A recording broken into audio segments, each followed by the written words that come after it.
This is how I've installed the Garmin Zumo XT2 on my Aprilia Tuareg. I bought the second hand online for quite a good price, so I went with it because I was having troubles with the TomTom rider. I just find it doesn't work very well with the Bluetooth of my phone to listen to music and my Cardo. They just clash with each other. You might have seen in the previous video how I wired in the sat-nav. What I've done is I've teed into the USB connector. I bought a T connector, you can see in the other video. And basically it's a good circuit because it's ignition switched and it's fused already. And then you'd have to run long wires to the battery. Put it on, you'll see in a second it's ignition switched. There you are, agree. I've added on the controller here.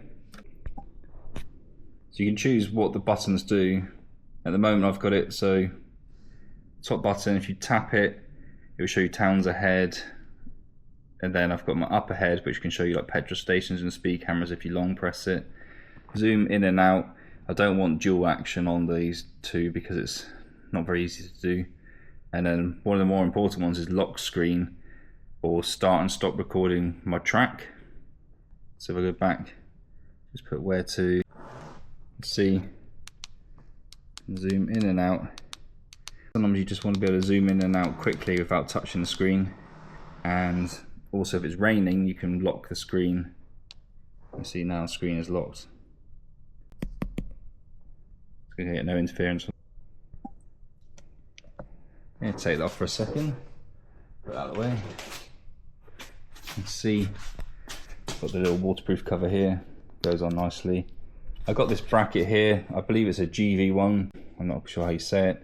The good thing about this is it offsets it. So the sat nav's a little bit closer to you. And you can adjust the angle here and here, so it's always square to your face. Because of the shape of the wide cable splitter you get when you want to install the handlebar control, it also has an extra input on the back down here. You might be able to see it, but basically that's if you want to have the group rider where it has a little antenna here and you can track where your fellow riders are. So it's out the way, ready. And the good thing about how this bike is, it's already got a gap here, so you don't have to cut any holes. What I've done is I've followed the switch here, the cable down to here. Don't forget this has got to turn left to right.